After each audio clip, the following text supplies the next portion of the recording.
ஏற்றுக்கொள்ளாமல் அதனை பயன்படுத்தாமல் தற்கால மருந்து முறைகளை கையாளுவது இயற்கையே. அதை நாம் தடுப்பதற்கு இல்லை. அத்தகைய ஒரு சிறந்த எலுமிச்சம் பழத்தின் மருத்துவ குணங்களை உங்கள் முன் வைக்க வேண்டும் என்ற ஆவல் எனக்கு நேர்ந்தது. அதன் பயனாய் ஒரு கட்டுரை வடிவில் அதன் தன்மைகளையும் நோய் முறைகளையும் தீர்க்கும் முறைகளையும் நான் உங்களுக்கு அறிவிக்கிறேன். உலகில் உள்ள உயிரினங்கள் அனைத்திற்கும் இன்பமும் துன்பமும் இயல்பானவை. இன்பம் மகிழச் செய்வது, துன்பம் வருத்தத்தினை தருவது. எனவே உயிரினங்களை வருத்துகின்ற துன்பம் நோய் எனப்படுகிறது. நோயெல்லாம் நோய் செய்தார் மேலவாம், நோய் செய்யார் நோயின்மை வேண்டுபவர் என்று வள்ளுவர் துன்பத்தினை நோயாக உரைக்க காணலாம். துன்பத்தினை தருவிக்கின்ற நோயை நீக்குவது மருந்து என்பதை இருநோக்கு இவளுங்கண் உள்ளது ஒரு நோக்கு நோய் நோக்கு ஒன்றன் நோய் மருந்து என்று திருக்குறள் விளக்குகின்றது. நோயை தீர்ப்பது மருந்து, அச்செயலை குறிப்பது மருத்துவம். அச்செயலை செய்பவன் மருத்துவன் என்று தமிழ் அகர முதலி விளக்குகிறது. மருத்துவம் ஆய கலைகள் 64 ஒன்றாகவும் அறுகொடைகள் 32 ஒன்றாகவும் கருதப்படுகிறது. மருத்துவம் போற்றுதற்குரிய அருந்தொழில். தன்னலம் கருதாது பொதுநலம் கருதி செய்கின்ற தொண்டிற்கு உரிய தொழில் மருத்துவம். நோயற்ற துன்பமும் நோயற்ற இன்பமும் பிறரால் தனக்கு கிடைப்பதில்லை. நோய்க்குரிய மருந்தும் தானே அறிந்திடல் வேண்டும் என்னும் தன்னுணர்வுடன் மனிதன் வாழ தலைப்பட்டான். தமிழ் மருத்துவம் பண்டை கால தமிழர்கள் தங்கள் வாழ்வில் நேர்ந்த பட்டறிவினாலும் முதிர்ச்சியினாலும் தெளிவினாலும் கண்டறிந்து நடைமுறைப்படுத்தியும் பாதுகாத்துக் கொண்டிருந்த மருத்துவ முறை தமிழ் மருத்துவம் என்பதாகும். தமிழர்கள் மேற்கொண்டிருந்த உணவு முறையாலும் மருந்து முறையாலும் உணவே மருந்து, மருந்தே உணவு என கண்டறிந்த அவ்வகையான உணவு முறைகளை உள்ளடக்கியது சித்த மருத்துவம். சித்த மருத்துவ நூல்கள் தமிழில் மட்டுமே அதிகமாக கிடைப்பதனாலும் சித்த மருத்துவ முறை பண்டைய நாள் முதல் இன்று வரை தமிழ்நாட்டிலேயே பயிலப்பட்டு வருவதனாலும் சித்த மருத்துவத்தை தமிழ் மருத்துவம் என்பர். தமிழ் மொழியிலும் தமிழ் மக்களின் வாழ்க்கையிலும் தமிழர்களால் போற்றி பாதுகாக்கப்படுவதிலிருந்து இந்த மருத்துவம் தமிழ் மருத்துவம் என்பதற்குரிய அடிப்படையாக கொள்ளலாம். சித்த மருத்துவம் தமிழ் மருத்துவமே. சித்த மருத்துவம் தமிழ் மருத்துவம் என்பதற்கு சில அடிப்படை ஒற்றுமைகள் காணப்படுகின்றன. தமிழக நிலத்துக்கு உரிமையுடைய மூலிகை வகைகள் மலை பகுதிகளிலும் காடுகளிலும் நீர்ப்படுகைகளிலும் காணப்படுகின்ற செடி கொடி மர வகைகள் சித்த மருத்துவத்தின் அடிப்படை மருந்து பொருட்களாக பயன்படுத்தப்பட்டு வருகின்றன. சித்த மருத்துவத்தின் மூலச்சுவடிகள் அனைத்தும் தமிழில் அமைந்திருப்பதுடன் அவை தமிழகத்திலேயே வழங்கியும் வருகின்றன. தமிழ்நாட்டு மருத்துவ முறை வளர்ச்சிக்கு காரணமாக அமைந்தவர்கள் சித்தர்கள்.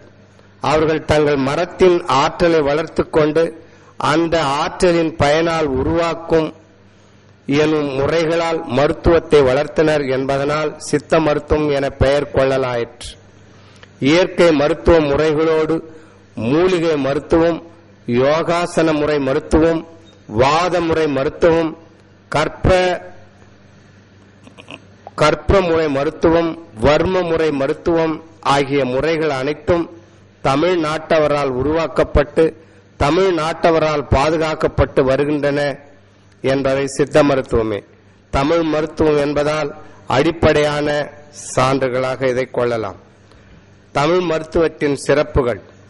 சித்தர்கள் இயற்கையில் நிகழும் சில நிகழ்ச்சிகளை பெற்று சில கோட்பாடுகளை நிறுவினர் என்பர்.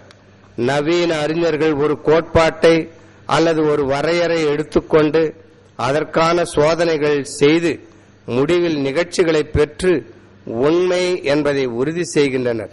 சான்றாக மெய்ஞானம் என்பது ஆடியில் சூரிய ஒளியை திரட்டி ஒரு புள்ளியாக்குவது போன்றது. விஞ்ஞானம் என்பது சூரிய ஒளியில் இருந்து கதிர்கள் விரிந்து செல்வதை போன்றது. இதன் மூலம் விஞ்ஞானமும் மெய்ஞானமும் ஒன்றுக்கொன்று தொடர்புடையது என்பது புலப்படுகின்றது. இதன் அடிப்படையில்தான் நாட்டு மருத்துவம் வளர்ச்சி பெற்றுள்ளது என்பர். இதனால்தான் தமிழ் மருத்துவம் பல சிறப்புகளை தன்னகத்தே கொண்டு விளங்குகின்றது. உடலுக்கும் உள்ளத்துக்கும் மருத்துவம் செய்யும் சிறப்புடையது தமிழ் மருத்துவம் ஆகும். உடலை பிணிக்கின்ற முக்குற்றங்களிலிருந்தும் உள்ளத்தை பிணிக்கின்ற மும்மலங்களாகிய ஆணவம், கண்மம், மாயை என்பவைகளிலிருந்தும் விடுதலை பெறுகின்ற வழிமுறைகளை கற்றுத்தருவது தமிழ் மருத்துவமாகும். உலகிலுள்ள பிற மருத்துவ முறைகள் அனைத்தும் நோய்க்கு மட்டுமே மருத்துவம் என்ற அடிப்படையில் செயல்படுகின்றன. ஆனால் தமிழ் மருத்துவமாகிய நாட்டு மருத்துவம் உடலுக்கும் உள்ளத்துக்கும் மருத்துவம் செய்யக்கூடியதாக காணப்படுகிறது. தமிழ் மருத்துவம் நிதானமாக நோய்களை குணப்படுத்தக்கூடியதாக காணப்பட்டாலும் நிரந்தரமாக குணம் தரக்கூடியது என்பர். நோய்களை வேரோடு அழிக்கும் தன்மையுடையது தமிழ் மருத்துவம். நாட்டு மருந்துகள் புடமிடும் முறையில் தயாரிக்கப்படுவதால் மருந்துகளின் ஆற்றல் கெடாமல் இருக்கின்றது.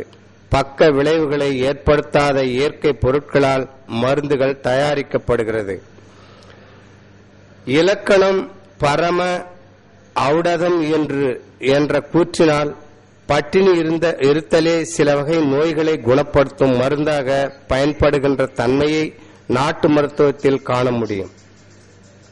மாந்தசுரம், செரியாமை, காய்ச்சல் போன்ற நோய்கள் ஏற்படும் போது பட்டினி இருத்தல் உடனே நோய் குணமாகிவிடுவதை அறிய முடியும். இக்கருத்தை தற்போது எல்லா மருத்துவ முறைகளும் ஏற்றுக்கொண்டுள்ளன. உணவே மருந்து, மருந்தே உணவு. உணவே மருந்து, மருந்தே உணவு என்பது நாட்டு மருத்துவத்தின் சிறப்புக்குரியது. இந்த பண்பு தமிழர் வீடுகளில் பாட்டி வைத்தியம் என்ற பெயரில் இன்றும் வழக்கத்தில் உள்ளது. அன்றாடம் மக்கள் உண்ணும் உணவில் சேர்க்கும் காய்கறி, கடுகு, மிளகு, சீரகம், பூண்டு, மஞ்சள், சுக்கு, திப்பிலி யாவுமே மருத்துவ குணங்களை கொண்டது.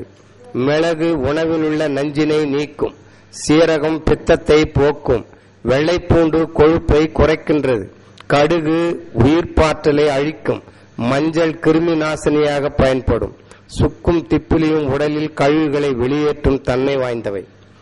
மருந்துகள் அறிவியல் தன்மையுடையது. நோய்களுக்கு பயன்படுத்தும் மருந்து பொருட்கள் அனைத்தும் அறிவியல் தன்மையுடையதாய் காணப்படுகின்றன. பாட்டிமார்கள் குழந்தைகளுக்கு வயிற்றோட்டம் ஏற்பட்டால் வசம்பை சுட்டு கரியாக்கி அதை தேனில் கலந்து கொடுப்பார்கள். இதில் அறிவியல் பண்பு மறைந்து காணப்படுகிறது. கரி எப்போதும் தன்னை சுற்றியுள்ள காற்றை உறிஞ்சி வைத்துக் கொள்ளும் தன்மையுடையது. அதனால்தான் கரியாக்கப்பட்ட வசம்பு வயிற்றில் காணப்படும் காற்றை உறிஞ்சி விடுகிறது. வசம்பில் உள்ள மருந்து பொருள் தேனுடன் சேர்ந்து வயிற்று பெருமலுடன் கூடிய வயிற்றோட்டத்தை குணப்படுத்தி விடுகிறது. தமிழ் மருத்துவமும் ஆன்மீகமும்.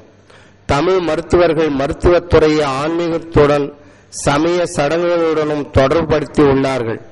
மக்கள் விரதம் என்ற பெயரில் எந்த உணவும் உண்ணாமல் இருப்பதால் அவர்களின் சீரண உறுப்புகளுக்கு ஓய்வு கிடைக்கிறது. ஏகாதசி அன்று விரதமிருந்து மறுநாள் அகத்திக்கீரையை சமைத்து உண்பார்கள். இதனால் உடலில் சேரும் நஞ்சு வெளியேறுவதுடன் குடல் ஓய்வு பெறும், உடல் புத்துணர்ச்சி பெறும்.